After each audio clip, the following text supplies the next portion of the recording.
UK से students के लिए बहुत ही शॉकिंग न्यूज आ रही है कि 15 स्टूडेंट्स को डिपोर्ट कर दिया गया है। तो ये क्या कारण था, किन स्टूडेंट्स को डिपोर्ट किया गया, क्यों किया गया और बाकी स्टूडेंट्स को किस चीज का ध्यान रखने की जरूरत है, वो सारी डिटेल में आपको इस वीडियो में बताऊंगा। Bells Overseas, the sound of your future. Hello everyone, मैं कपिल भाटिया बेल्स ओवरसीज से। बेल्स ओवरसीज से आप हमसे कोई भी क्वेश्चन पूछ सकते हैं नीचे कमेंट करके, हम हर कमेंट का आपको रिप्लाई करते हैं।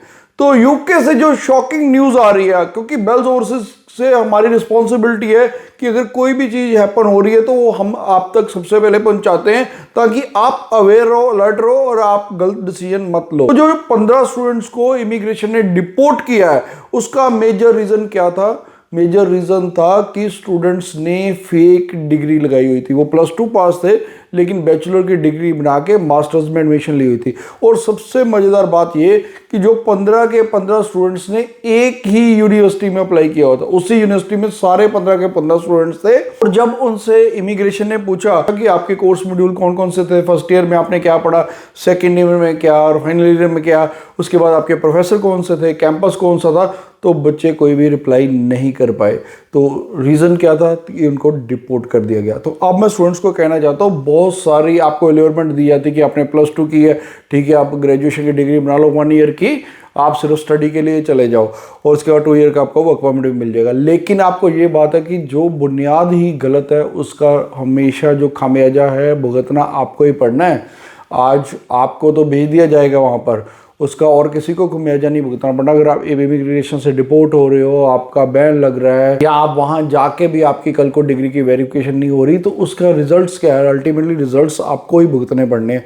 तो इसलिए अब बिल्कुल भी मैं ये कहूँगा कि जो फेक डिग्रीज आप लगा रहे हैं, फेक डिग्रीज मत लगाइए। यूके इमिग्रेशन की अब नॉलेज में आ गया। अब हो सकता है कि वो बाकी के भी स्टूडेंट्स को वेरीफाई करें, क्योंकि जो पर्टिकुलर एक यूनिवर्सिटी में सारे जा रहे थे, उस यूनिवर्सिटी को तो उन्होंने स्पेशली टारगेट कर ही लिया, उसकी तो इन्वेस्टिगेशन भी स्टार्ट हो गई है। तो उस यूनिवर्सिटी की इन्वेस्टिगेशन स्टार्ट हो चुकी है, उसमें हो सकता है बाकी स्टूडेंट्स की डिग्रीज को भी वेरीफाई किया जाए। हो सकता है इमिग्रेशन बाकी जगह भी इसको स्ट्रिक्टनेस करे। तो अब आपको ये वाला काम तो बिल्कुल नहीं करना। दूसरा है, अगर आपने +2 की है, आप बैचलर के लिए जाना चाहते हैं, तो जनरली हमारे पास एक ऐसी यूनिवर्सिटी है जहां पर आप बैचलर्स सिर्फ 2 ईयर्स की करोगे, 2 ईयर्स की बैचलर करोगे और 2 ईयर का उसके बाद आपको पोस्ट स्टडी वर्क परमिट भी मिलेगा। उस यूनिवर्सिटी में आपके अगर +2 60% ओवरऑल मार्क्स है, आप 2022 पास आउट हो, तो आपका 3 इयर्स का गैप भी एक्सेप्टेबल है।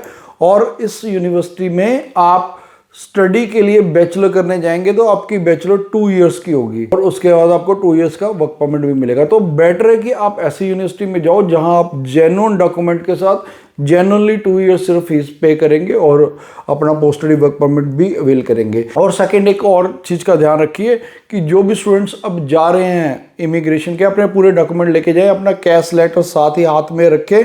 कैश लेटर के अलावा आपकी जो वीज़ा अप्रूवल लेटर है, और प्लस कैश लेटर में आपको पता होना चाहिए, जाते ही वो इमिग्रेशन वाले पूछते हैं कि आपकी कोर्स स्टार्ट डेट कौन सी है, कौन सी यूनिवर्सिटी, कौन से कोर्स में जा रहे हैं, ये क्वेश्चन आपको वर्बली पता होना चाहिए। और उसके बाद आपकी अकोमोडेशन और आपके फंड्स भी आपके हाथ में होने चाहिए कि आपके फंड्स हैं उनका साथ में, जिस डेट को आप ट्रैवल करना है 1 आध दिन पहले आप उसका बैलेंस सर्टिफिकेट और स्टेटमेंट लेके साथ में रखें। और अकोमोडेशन का प्रूफ भी रखें कि आपने कहाँ पर जाना है, या आपने अकोमोडेशन बुक की है, या आपने किसी रिलेटिव से यहाँ जाना है, तो वहाँ का आपको एड्रेस भी पता होना चाहिए। इन चीज़ों का ध्यान रखो ताकि आपको कोई भी परेशानी वहाँ जाके ना आए। फिर भी अगर आपका कोई डाउट है, क्वेरी है, क्वेश्चन है, आप हमें नीचे कमेंट कर सकते हैं। Bells Overseas, the sound of your future.